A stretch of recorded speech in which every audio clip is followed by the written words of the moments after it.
안녕하세요. 근현대 서구 미술과 문화의 김진아입니다. 네, 안녕하세요. 미술 도슨트 강우진입니다. 네, 우진 씨는 인간의 문명을 회의적으로 바라보게 하는 가장 큰 사건들은 무엇이라고 생각하시나요? 글쎄요, 저 같은 경우에는 그 전쟁이 아닐까 싶은데요. 예, 그렇죠. 20세기 초에 일어난 제1차 세계대전은 인간의 의식 변화에도 지대한 영향을 미쳤고요. 외부적 환경에도 아주 큰 영향을 미쳤죠. 전쟁의 영향이라 저희가 벌써 20세기 초까지 달려왔는데요.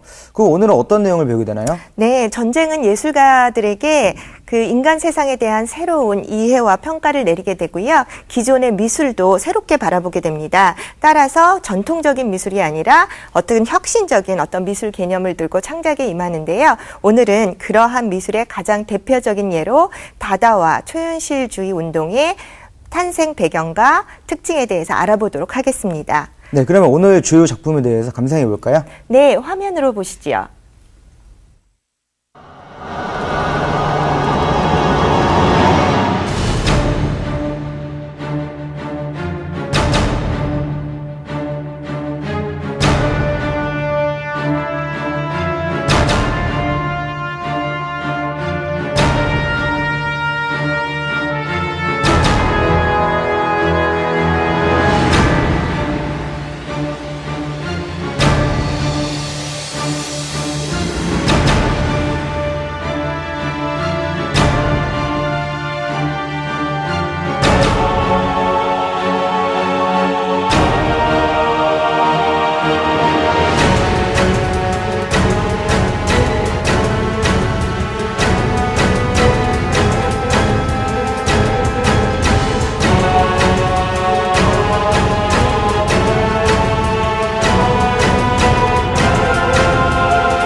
네, 아주 웅장한 음악과 함께 그 기존에 그 있었던 그림과는 사뭇 다른 느낌이었는데요. 지금 이렇게 된 게 다 전쟁 때문인가요? 예, 모든 전쟁이 그랬겠지만 19세기를 통해서 특히 서구 유럽은 굉장히 큰 발전을 겪어왔잖아요. 산업혁명을 거치면서. 그런데 이 20세기 초에 일어났던 세계 제1차 대전은 유럽에서 1,000만 명의 목숨을 앗아갑니다. 따라서 유럽의 지성인들뿐 아니라 모든 사람들한테 이것은 전대미문의 충격이었고요. 인간의 광기라고도 보여질 만한 사건이었죠. 따라서 많은 예술가들, 특히 젊은 예술가들이 전쟁이 발발하자 당시 중립국이었던 스위스 쭈리히로 모이게 되는데요. 그 쭈리히의 한 캬바레, 볼테르라는 캬바레 카페 같은 공간인데 거기에서 모여서 말도 안 되는 시를 낭송한다던가 아니면 간단한 공연을 한다던가 우연과 직관으로 그린 어떤 회화 작품들을 동시에 이렇게 전시하곤 했습니다. 네. 굉장히 전위적인 미술이었죠. 그럼 구체적으로 어떤 작품들이 있을까요? 네, 휴고 발의 작품을 대표적인 예로 들 수 있는데요. 화면에서 보시는 것처럼 어떤 남자가 마분지로 만든 옷을 입고 등장합니다. 실제로 저 마분지를 직접 만들어서 붙여서 입고요. 네. 그 다음에 말도 안 되는 시를 읊조리게 되는데 우준 씨, 저 왼쪽 편을 한번 읽어보시겠습니까? 네, 카라완의 졸리판토 밤블라? 포리 팜플라? 이게 무슨 뜻이죠? 예, 그렇죠. 사실 뜻이 없습니다. 말도 안 되는 뜻인데요. 네. 이런 시를 읽거나 우스꽝스러운 짧은 연극을 하는 것은 바로 기존의 규칙, 질서, 조화 등의 어떤 미개념에 대한 반항이었습니다. 하지만 이는 바로 전쟁에 대항하는 것이었죠. 예를 들어서 뭐 신문에 나오는 구체적인 언어라던가 이런 사건을 저희가 많이 믿지 않습니까? 네. 예, 그런 어떤 언어적 조합에 대한 어떤 의심과 회의적인 어떤 태도를 보여주기 위해서 이렇게 말도 안 되는 시를 짓곤 했죠. 그 인상주의 화가들과는 좀 다른 표현 방식이었는데요. 되게 독창적이었던 것 같아요. 예, 좋은 지적입니다. 인상주의 화가들은 사실 그 당시에 파리가 산업화되고 도시화되는 걸 어떻게 보면 긍정적으로 받아들이고 아주 밝은 색채로 화폭에 표현했다면 다다는 오히려 그 정반대로 기존 어떤 전통 체제를 무조건 파괴하고 비판하는 그런 입장을 보이게 되는 거죠. 그럼 당시 사람들의 반응은 어땠나요? 당시 사람들은 당연히 싫어했겠죠. 우진 씨는 어떻게 보시는데요? 뭐 제가 봐도 기존의 이런 그런 길을 바꿔버리려고 하니까 되게 반문이 많았을 것 같아요. 예, 그렇죠. 말도 안 되는 그런 시를 읊조리는데, 네. 그리고 굉장히 시끄러운 데서 또 공연을 하기도 했다고 해요. 그래서 일부러 공연을 보러 오지 않은 만약에 카페에서 사람들이 차를 마시다가 이런 작품을 듣게 되면 오히려 이것은 너무 시끄럽다, 줄여달라, 아니면 그 카페에서 나가기도 하고 굉장히 격렬한 반응으로 이어졌습니다. 하지만 이런 것들이 바로 다다이스트들의 전략이었던 거죠. 그럼 이런 예술이 다다의 예술 대부분이었나요? 뭐 다른 작품 같은 건 없나요?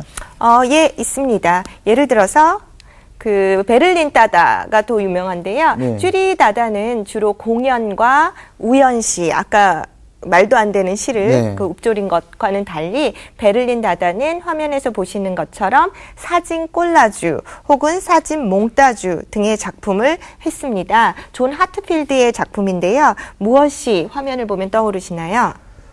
글쎄, 그 히틀러의 얼굴 같은데요. 닭을 잡으려고 하고 있는데 탕머리도 좀 이상하고 뭔가를 보고 좀 힐끗힐끗 계속 웃고 있네요. 좀 합성 같기도 하고요. 네, 네. 맞습니다. 이 합성 같다는 거는 바로 꼴라주기 때문에 그런 거고요. 네. 제목을 보면 더 웃깁니다. 무서워하지 말아라. 그는 베지테리안, 즉 채식주의자다 이러고 있습니다. 네, 그 히틀러가 채식주의자라는 거죠. 그리고 왼쪽에 인물이 닭을 안심시키고 있는데 이거는 그 당시에 유럽 정치 그런를 풍자하고 있는데요. 그 프랑스가 바로 이제 닭에 해당하는 것입니다. 그래서 이제 히틀러가 프랑스를 공격하려고 하는데 네. 안심해라. 뭐 옆에서 그렇게 닭을 회유하고 있는 거죠.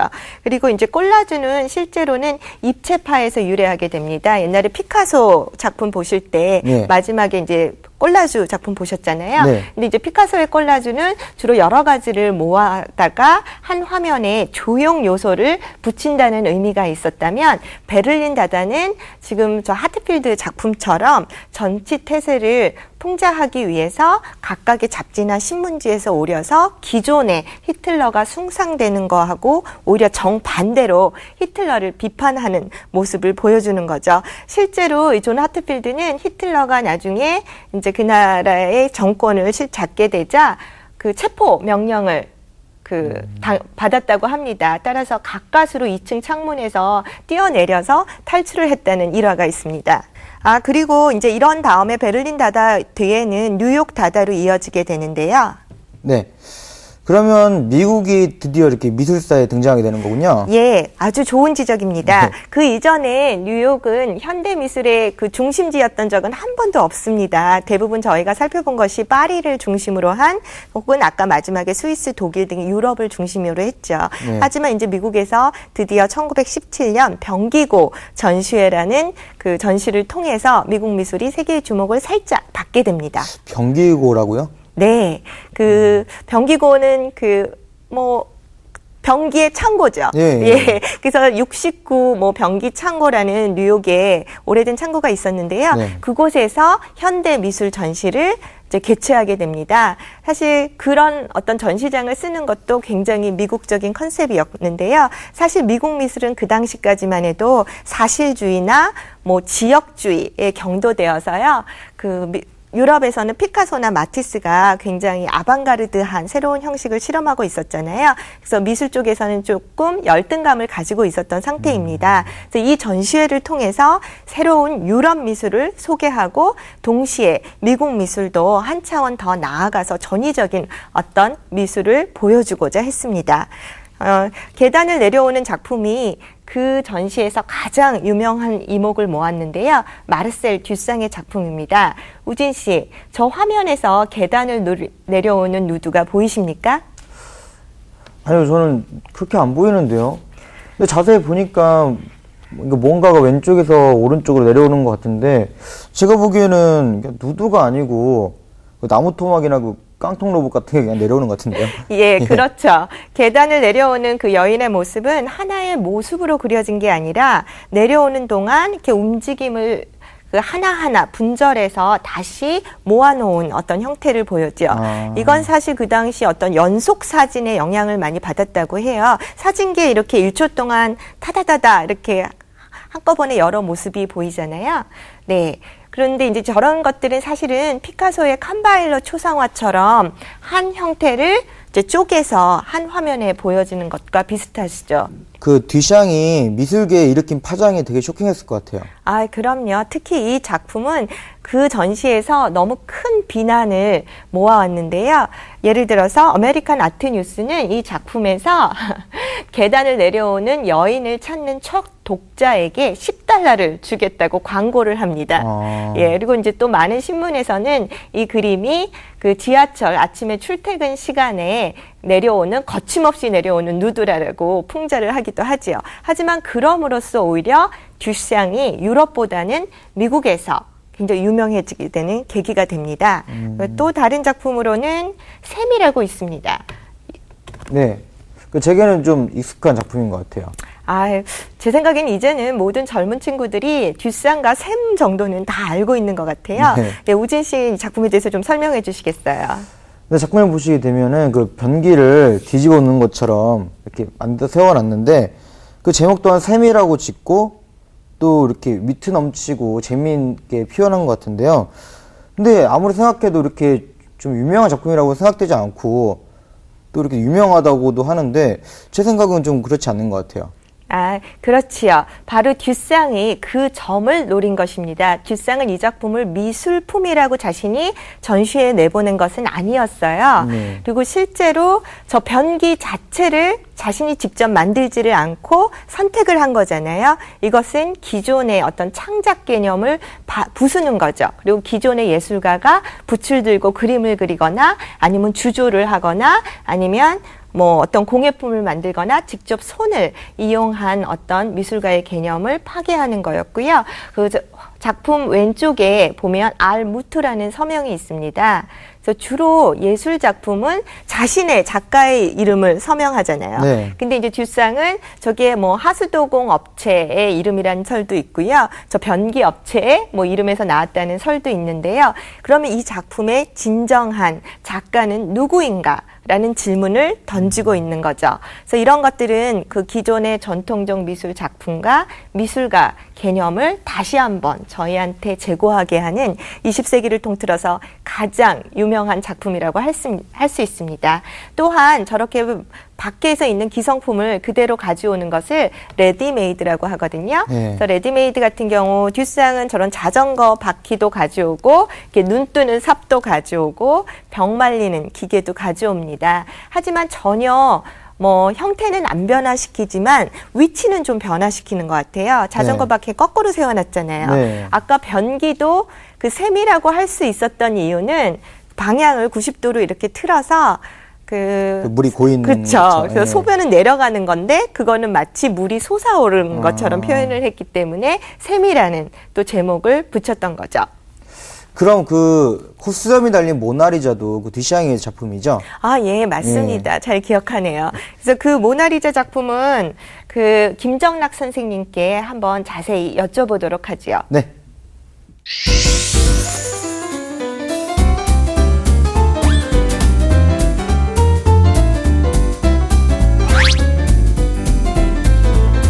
안녕하세요, 김정락입니다. 오늘은 초현실주의의 뿌리가 되었던 미술 사조인 다다이즘에 대해서 한번 알아보겠고요. 그 다다이즘이 낳은 한 작품에 대해서 설명하면서 이 다다이즘과 초현실주의에 대해서 말씀드리겠습니다. 지금 보시고 계신 이 작품은 마셀 듀샹이라는 프랑스 출신의 다다이스트 작가가 만들어 놓은 작품인데요. 굉장히 불안하고 장난기스러운 작품입니다. 르네상스의 거장이라고 할 수 있는 레오나르도 다빈치가 그린 모나리자에다가 작가가 수염을 그리고 밑에 LHOOQ라는 단어를 넣어서 이 위대한 작품을 마치 현대의 장난기스러운 대상으로 바꿔놓은 것인데요. 그림 밑에 들어간 LHOOQ라는 말은 불어로 그녀는 음탕해라는 굉장히 비속한 말을 가지고 있는데요. 이렇게 모나리자, 그러니까 르네상스의 가장 정숙한 여인상으로 꼽혔던 모나리자에다가 코스염을 그리면서 남성화시키고 그녀는 음탕해라는 단어를 끼워 넣음으로써 그림은 마치 현대 미술에 있어서 굉장히 위험하고 아주 그 불온한 느낌을 가지고 있는 그림으로 재탄생하게 됩니다. 바로 이제 이것이 듀샹이 만든 것인데요. 듀샹은 이렇게 고전의 그림을 자신의 현대적인 해석을 가함으로써 지금까지 생각해왔던 사람들의 미술사나 미술에 대한 관념을 엎어버리기 시작합니다. 이 그림의 배경에 대해서 말씀을 드리자면요, 두 가지 측면에서 이야기를 할 수 있을 것 같습니다. 첫 번째가 미술사적 측면이고, 두 번째가 개인적인 듀샹의 원초적인 생각에 대한 문제를 우리가 짚어봐야 되는데요.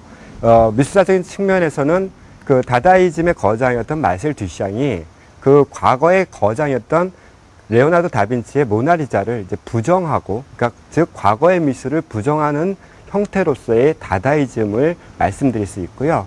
두 번째 문제로서는 마셀 듀샹이 가지고 있었던 약간 정신 분석학의 근거를 둔 남성과 여성 사이의 어떤 혼란스러운 성 전체성에 대한 이야기를 할 수가 있습니다. 즉 가장 정숙한 여인으로서의 모나리자 위에다 남성의 수염을 그려놓고 거기다가 그녀는 음탕해라고 하는 남성들만이 할 수 있는 어떤 성적인 욕망을 그대로 드러내는 행위가 바로 마셀 듀샹이 그려놓은 이 수염난 모나리자의 어떤 근거나 배경이 될 수 있다라고 생각합니다.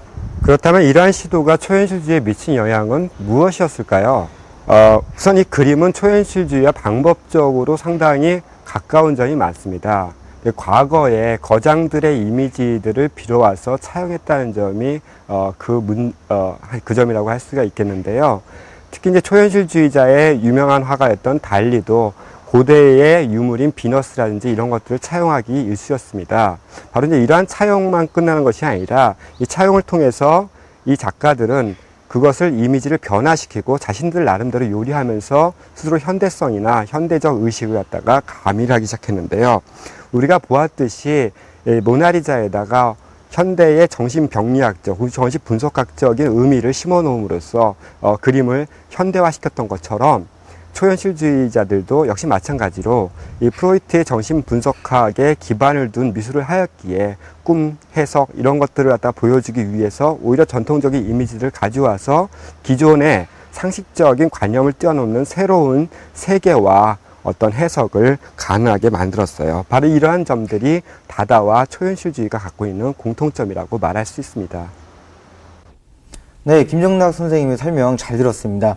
자, 그러면 그 듀샹이 현대 미술에 끼친 영향은 어떤 정도인가요? 예. 저희가 학교를 다녔을 때는 사실 듀샹이 지금만큼 유명하진 않았던 것 같습니다. 네. 유명했지만 대중들은 잘 몰랐었던 것 같은데요. 듀샹은 2000년대 이후로 더 부각을 받는 것 같아요.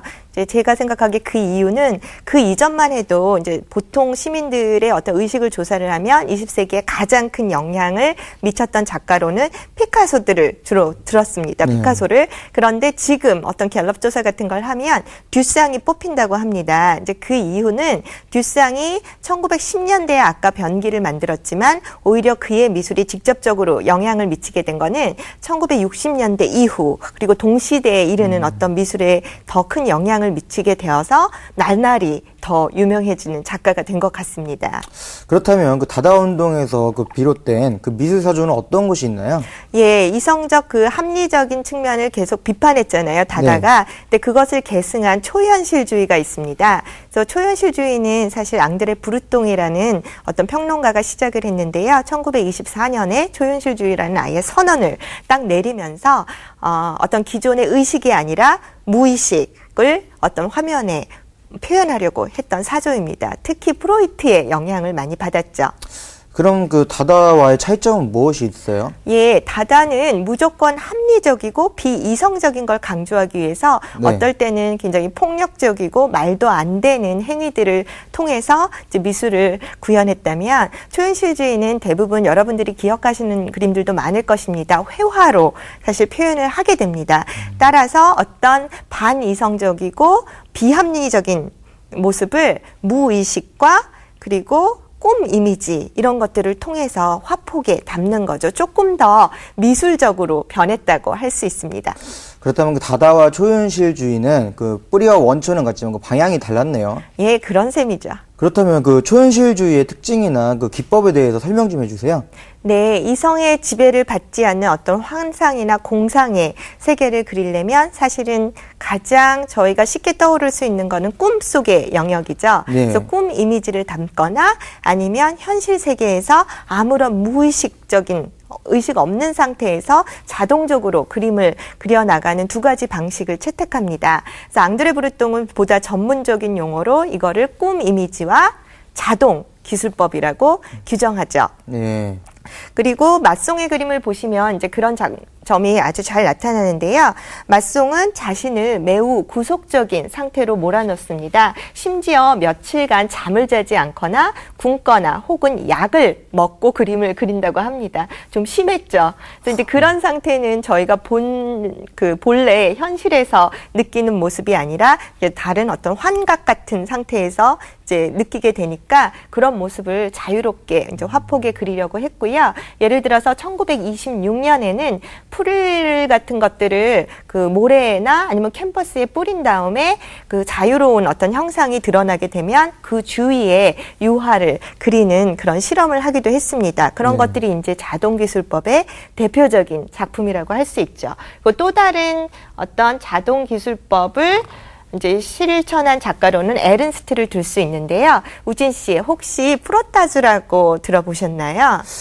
그게 그 나뭇잎 같은 거를 대고서 이렇게 나타내고 그러는 거 아닌가요? 아, 예, 맞습니다. 저희 초등학교 때 예, 많이 예. 했었죠. 하나 같은 거. 예, 예. 동전도 이렇게 예, 하고. 예. 근데 그걸 사실 생각해 보면 굉장히 신기한 것입니다. 우리가 동전을 그대로 그리라 그러면 진짜 똑같이 그리기 어렵잖아요. 근데 우리 그냥 이렇게 긁기만 하면 동전이 그대로 떠오르지 않습니까? 네. 뭐 완벽하게 그 묘사가 되고요. 그래서 이제 에른스트는 그런 것이 구상적인 형태면서도 우리가 전혀 의식하지 않고 그림을 표현할 수 있다라는 그런 방법에 창안을 해서 뭐 프로타주 또 그라타주라는 기법을 이제 적극 발전시키는데요. 예를 들어서 화면에서는 이렇게 물감 같은 것들을 이렇게 좀 짓이겨서 붙인 다음에 꼭 나뭇잎이라던가 나무 결을 드러나게 하는 방식으로 그림을 그리고 있죠. 그러면서도 거기에 나타나는 형상은 우연적이지만 굉장히 무서운 괴물들이 춤추고 있는 것 같은 화면을 구성하게 되죠. 네. 예, 그래서 이런 것들이 어떤 우연의 효과를 극대화시켰다고 할 수 있습니다.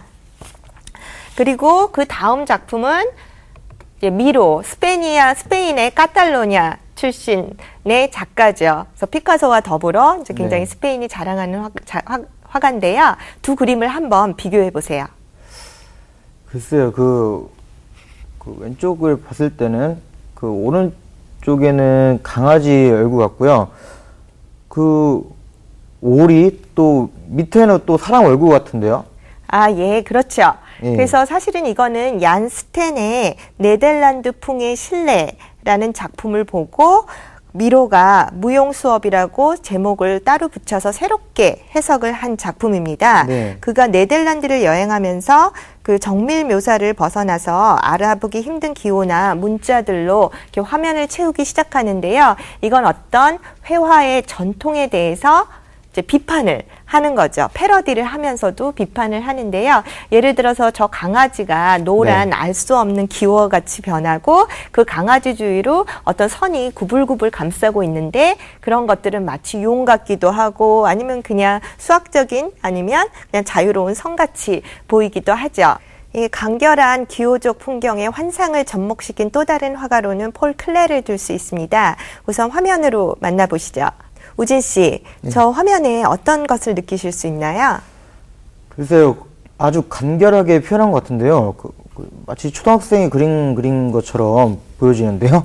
네, 맞습니다. 클레는 또한 동심의 화가라고 알려져 있지요. 순수하고 어떤 직관적인 그림을 그리는 아이들의 그림이야말로 가장 의식을 순수한 상태로 자연스럽게 보여준다고 생각을 합니다. 근데 저도 그걸 맞다고 생각을 하는 것이 아이들이 가장 어렸을 때 처음 그린 그림을 보면 저희가 생각하는 예를 들어서 사람 얼굴을 그릴 때 눈, 코, 입 제대로 똑같이 그리지 않습니다. 네. 그렇 그렇다 그래서 그 아이들이 세상을 잘못 파악했다고 할 수는 없는 거죠. 없죠. 예. 예, 그래서 오히려 폴 클레는 이제 그러한 접근 방식이 화가들에게 어떤 새로운 안 보이는 세계를 보여줄 수 있다고 생각을 했고요. 그가 했던 굉장히 유명한 말은 미술은 눈에 보이는 것을 눈에 보는 것을 그리는 것이 아니라 보이게 만드는 것이다라고 말합니다. 즉 미술이 현실의 모습을 그대로 보여주는 것이 아니라 예를 들어서 이 작품은 사람의 얼굴 같기도 하고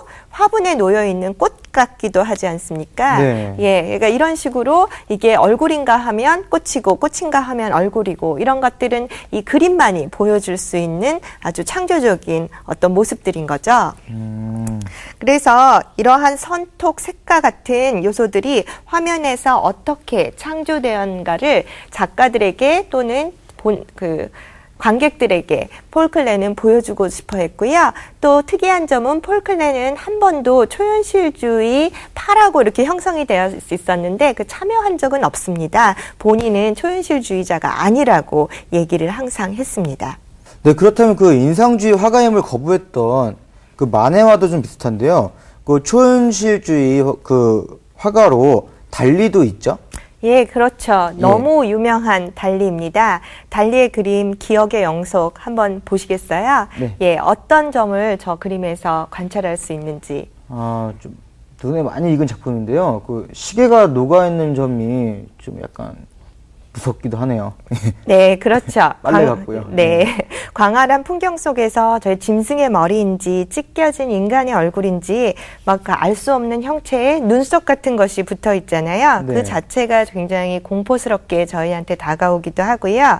그리고 현실에서는 시계는 굉장히 딱딱한 물체인데 녹아내리고 있는 것처럼 그리잖아요. 네. 그래서 그런 것들이 현실하고 똑같이 묘사함에도 불구하고 상태를 변화시킴으로써 비현실적으로 그리게 하는 기법이죠. 사실 저 시계에 얽혀진 일화가 있습니다. 그 부인이었던 갈라가 쇼핑하러 간 사이에 달리는 혼자 집에 남아있다가 두통에 시달린다고 하는데요. 네. 그때 그날 밤 꿈속에서 그 치즈가 녹아있는 것을 부엌에서 사실은 그 낮에 보았는데 꿈에서 오히려 또 다시 보게 됩니다. 그래서 이제 그러한 것들을 개미랑 파리가 시계를 먹고 있는 장면을 생각을 해서 저 그림에 추가해서 그리는 거죠. 그리고 그래서 그런 달리는 미로나 맛송은 아까 알아보기 힘든 추상회화처럼 그렸잖아요. 네. 근데 달리는 오히려 매우 구체적인 대상 하나하나를 사실적으로 그리되 저렇게 말도 안 되는 결합을 시도하고 말도 안 되는 상태를 보여줌으로써 초현실주의적인 그런 화풍을 낳게 되는 거죠. 아니 도대체 어떻게 이런 상상을 했을까요? 그는 한번 히스테리컬하게 웃기 시작하면은 멈추지를 못했다고 합니다. 그리고 어렸을 때 어떤 그런 기억들이 그를 강박적으로 계속 잡고 있었는데요. 네. 한 예로 그가 꼬마 때 그 아빠가 항상 그 같은 이름을 가진 형이 있었는데 형이 먼저 죽었습니다. 네. 그래서 이제 달리의 침실에는 벨라스케스의 그 십자가에 매달린 예수 그림이 놓여 있었는데요. 이제 이런 것들을 보면서 자신이 그 형과 어떻게 보면 착각되었다라는 것에 굉장히 스트레스를 받는가 하면 또 그 어머니에 대한 어떤 사랑 이런 것이 지극했고요. 그래서 어릴 때부터 좀 남달랐던 구석이 있었던 화가고요. 나중에 자라서는 그 어릴 때의 모습을 보시면 굉장히 예쁩니다. 그렇지 네, 않습니까? 네. 아기가 너무 예쁘고 그 역시 스페인의 그 카탈루나 그 지방 출신의 작가고요. 뭐 미로, 피카소 다 그렇죠. 그리고 이제 커서는 굉장히 세상의 이목을 주목받고 모으고 싶어 했는데 스타 의식이 있었습니다. 그래서 타임지에 어떻게 보면 처음 등장한 그런 작가로서 저 타임지 아예 표지를 장식하게 되는 거죠. 와. 대단하죠. 네. 예. 그리고 이제 그는 그 자신이 그린 그림을 꿈에서 본 어떤 사진이라고 이렇게 그 명칭을 부여하고요. 또 항상 이상한 옷도 즐겨 입고 자신은 어떤 무어인의 피가 흐르는 약간 얼굴이 조금 거무스름하거든요. 네. 그래서 아랍계보를 주장하기도 하고 이렇게 보통 기이한 것, 그러니까 다른 것, 어떤 이런 것에 대해서 굉장히 집착을 했던 화가입니다. 그러니까 본인의 성격이 어떻게 보면 그림에 그대로 나타났다고도 할 수 있죠. 그러면 그 당시 사람들은 그 달리의 작품을 어떻게 보게 됐나요? 당시 사람들은 이렇게 달리가 막 타임지에 나오면서 대중들은 달리를 굉장히 보고 싶어 하고 또 달리의 코스염이 굉장히 유명하거든요. 아까 네. 모나리자의 코스염도 보셨지만 그래서 그런 걸 보면서 굉장히 특이한 작가다라고 열광하기도 했지만 아이러니하게도 예술가들은 달리를 별로 좋아하지 않았어요. 달러. 돈에 굶주린 화가라는 표현까지 했죠. 그러니까 눈에 튀고 싶어서 모든 거를 한다라고 이제 비판하는 사람들도 있었습니다. 그럼 달리가 다른 사람들에게는 되게 특이한 사람으로 보였지만은 그 부인과는 아주 각별했다고 들었어요. 예, 너무 유명한 일화죠. 그래서 부인 갈라인데 갈라는 실제로 저 화면을 보시면 갈라가 좀 나이가 많아 보이죠? 연상연하 같은데요? 예, 네. 나 10살이나 많습니다. 그래서 사실 갈라는 원래 피카소와 정신적 교감을 나누던 시인인 폴 엘리아르의 부인이었어요. 예. 하지만 그녀는 끊임없이 달리의 고해에 시달렸고요. 결국은 달리가 너무 광적으로 자신을 사랑하는데 거기에 또 탐복을 해서 결혼을 하게 됩니다. 그래서 이제 폴 엘리아르와는 어떻게 보면 이제 거의 절교가 된 거고 당시 많은 친구들이 달리를 굉장히 비난하죠. 그래서 어떤 갈라에 대한 사랑은 그냥 보통 인간적인 사랑을 넘어서 그 달리에게는 그 화가로서의 영감을 불러일으켜주는 뮤제가 됩니다. 평생 동안.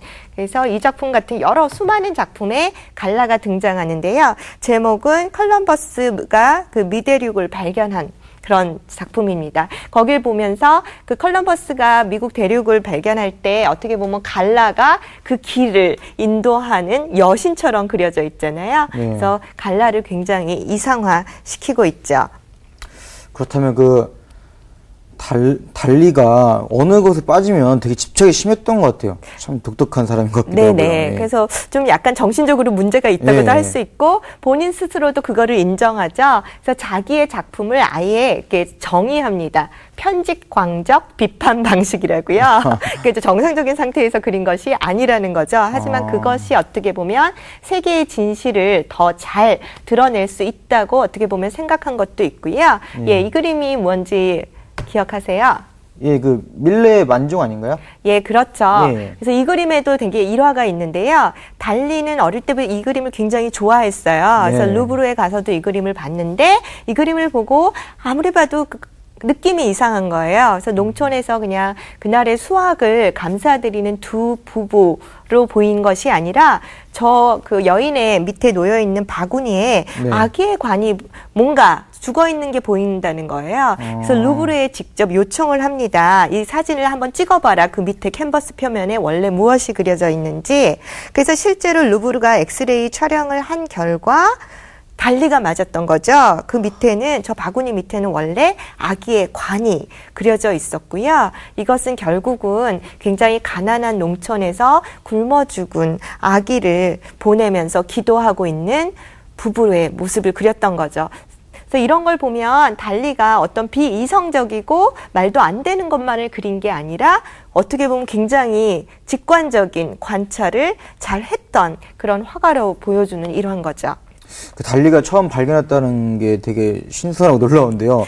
정말 천재였던 것 같아요. 그렇죠. 예. 뭐 천재라고 하기에는 좀 그렇지만 어쨌든 어떤 그런 저희 나라로 하면 어떤 지상한 것 샤머니즘적인 같아요. 예. 어떤 그런 존재라고도 할 수가 있죠. 그리고 달리는 굉장히 이제 특이한 것들을 많이 보여줬는데요. 이렇게 후반부에 가면 단지 그림뿐이 아니라 뭐 의자도 만들고 이제 저런 작품 굉장히 재밌는 작품이에요. 그러니까 자켓에 이렇게 여러 막 음료수를 이렇게 달아놓은 거죠. 그래서 제목은 최음적인 야해 복장이라고 합니다. 네. 그래서 저런 것도 기존에 저희가 생각했던 의상을 전혀 다른 의미의 어떤 다른 모습의 의상으로 변환시켰다는 점에서 초현실주의라고 할 수 있죠. 그리고 달리 외에 또 다른 유명한 초현실주의 화가로 르네 마그리트를 들 수 있습니다. 네. 화면에서 어떤 것을 얘기해 보실 수 있을까요? 그래서 언뜻 보면은 그 여자 누드 모델한테 그림을 그리는 것 같은데 그 붓으로 그리고 있네요. 그 나머지 팔을요. 예, 좀 섬뜩하네요. 예. 그렇죠. 이 예. 그림도 조금 무섭죠. 예. 예. 그래서 이제 마그리트는 그림 속에 그 화가 사기 싫은 자기의 자화상이기도 하죠. 이걸 통해서 그 전통적인 미술 교육 기관인 아카데미식 수업의 기본 과정인 누드화를 그리고 있는 모습을 이제 그리고 있습니다. 그래서 화가는 이때 실제로 모델을 모사하는 것이 아니라 마치 누드를 직접 그려서 현실의 인물을 만들고 있는 것처럼 그림에서 어떤 조각을 직접 만들어내고 있는 것처럼 묘사를 하고 있습니다. 그래서 이런 현실과 비현실 사이의 대비가 오싹하기도 하고 재밌기도 하고 또 화가가 현실을 그대로 묘사하는 것이 아니라 새로운 현실을 창조해내고 있다라는 것을 보여주기도 하죠. 또 한편으로는 저 화가의 그 붓이 여인의 아직 막 만들어지는 살 끝에 닿아 있다는 것이 좀 에로틱하게 느껴지기도 하는 그런 회화입니다. 그리고 아마 최근에 이런 작품을 어디서 본 적이 있으신가요, 우진 씨? 아, 저거 무슨 광고에도 나온 것 같기도 하고, 뭐 백화점 앞에 지나가다가도 본 것 같기도 한데요. 예, 그렇죠. 이게 예. 신세계 백화점 재건축 때 그 명동에서 이렇게 큰 펜스로 뒤집어서 이렇게 예. 그려져 있었잖아요. 그게 사실은 굉장히 한국에서도 중요한 역할을 했다고 이제 여겨지는데요. 그 이후로 지금 무슨 재건축을 한다던가 이럴 때 옛날에는 그냥 비닐 포장을 했었는데 지금은 아름다운 명화라던가 동시대 한국 작가들이 디자인을 해서 그걸 그려놓고 있죠. 그래서 이제 그런 것에 어떤 선도가 되었던 프로젝트였는데요. 작품 자체를 보면 저기 트렌치 코트에 모자를 입고 나오는 신사가 예. 사실은 그게 빗방울이 돼서 떨어지는 거니까 이제 말도 안 되는 결합인데 그것을 보면서 저희는 보통 현실의 모습과 다른 상상을 하게 돼서 네. 굉장히 유쾌해지는 그런 모습이죠. 저건 실제로 르네 마그리트의 모습인데요. 마그리트가 실제 저런 옷을 즐겨 입었습니다. 예, 그 자신을 모자랑. 그린 걸 수도 있네요. 그렇죠. 그러니까 자신을 모티브로 해서 본인 뭐 딱 하나만 그린 작품도 사실 있거든요. 예. 그러니까 이런 식으로.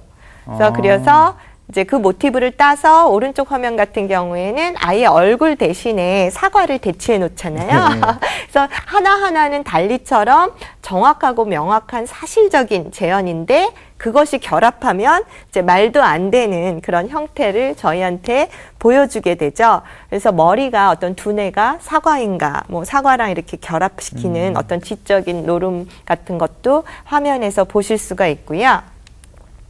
그리고 가장 어떻게 보면 20세기에서 지성에 어필한 작가를 들으라면 아이러니하게 또 마그리트를 들어요. 사실 초현실주의는 지성이나 지적인 어떤 생각하고는 좀 멀어지는 느낌이 있는 그런 사조잖아요. 네. 근데 마그리트는 오히려 이런 현실과 비현실 사이의 어떤 수수께끼 같은 장면을 제시하면서 저희한테 질문을 하는데요.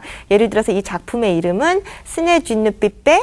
그래서 이것은 파이프가 아니다라고 얘기를 합니다. 이건 뭐 푸코를 비롯해서 굉장히 많은 사람들의 주목을 받고 있는 그림인데요. 뭐 교양 시간에도 많이 다루어지는 것 같아요. 철학 교양 시간 같은데.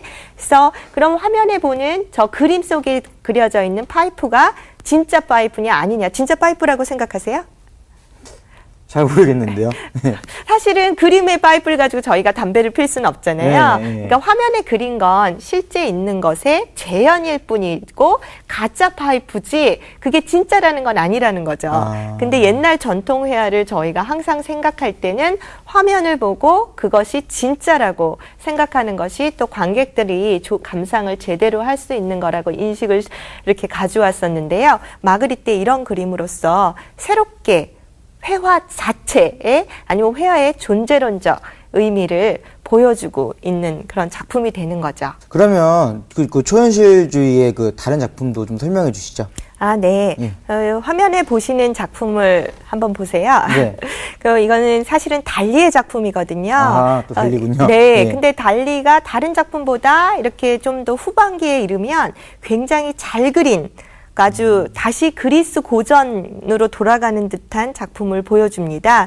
사실은 그림을 그리는 테크닉은 굉장히 뛰어난 작가였던 거죠. 네. 달리나 마그리트나. 그래서 저길 보면 유명한 이제 밀러의 비너스 상이 이렇게 몇 개 전개되잖아요. 네. 근데 자세히 보면 그 비너스 상 중간에 여인의 모습이 또 다르게 환영으로 떠오릅니다. 여인의 눈, 코, 입. 그러니까 비너스뿐이 아니라, 그러니까 이런 거는 보통 저희가 현실에서 생각할 때 보이지 않았던 모습을 환영적으로 처리하게 되는 거죠. 네네. 그리고 왼쪽, 오른쪽 위를 보면 갈라가 옛날 중세시대 때 이렇게 이콘을 가지고 머리 잘려서 이렇게 그려져 있는 세인트, 성자 같은 이미지로 그려져 있죠. 네. 그래서 이런 것들은 계속 나오는 심볼이면서 동시에 달리가 미술의 어떤 고전에 대해서 참조를 하고 또 눈속임 기법에 대해서 이제 비평을 하고 있는 걸 볼 수 있습니다. 그리고 이제 또 다른 아주 간략히 소개를 드리면 또 초현실주의가 회화뿐이 아니라 사진에서도 굉장히 그 역할이 컸는데요. 저걸 보면 그냥 보통 그 벌거벗은 누드 네. 상반신상이잖아요. 네. 그러니까 만 레이라는 사람의 작품인데 자세히 보면 황소 뿔같이도 보입니다. 가슴하고 이렇게 배 부분이 들어가잖아요. 그러네요. 그러니까 아까 네. 달리의 그림이 그 비너스 상들 사이로 새로운 얼굴 형태가 떠올랐다면 네. 이 작품은 사람의 누드상에서 저희가 또 황소를 이렇게 보이게 하는 그런 효과를 가지고 있는데 이런 것은 사진의 특수 효과를 이용한 거죠. 약간 부분적으로 태운다던가 필름 같은 것을 이용을 해서 그래서 이제 초현실주의는 기존에 저희가 보았던 것, 기존에 생각했던 것, 이런 것들을 다른 각도로 아니면 꿈속에서 보았던 걸로 이렇게 표현해냄으로써 다시 한번 현실이란 무엇인가를 재고하게 하는 그러한 역할을 해주고 있습니다. 네, 오늘 20세기 초 독특한 미술 경영으로 다다와 초현실주의에 대해서 살펴봤는데요. 그 다음 시간에는 어떤 내용을 배우게 되는지 또 간략하게 소개해 주시죠. 예, 다음 시간에는 이제 드디어 20세기 중반 2차 세계대전 이후로 넘어가서요. 미국의 추상 표현주의와 팝 아트에 대해서 공부할 것입니다. 이제 잭슨 폴록과 앤디 와홀로 대표되는데요. 다음 시간도 많이 기대해 주세요. 네, 그러면 저희는 다음 시간에 좀 더 재밌는 미술 이야기를 가득 담아서 다시 찾아뵙겠습니다. 네, 감사합니다. 감사합니다.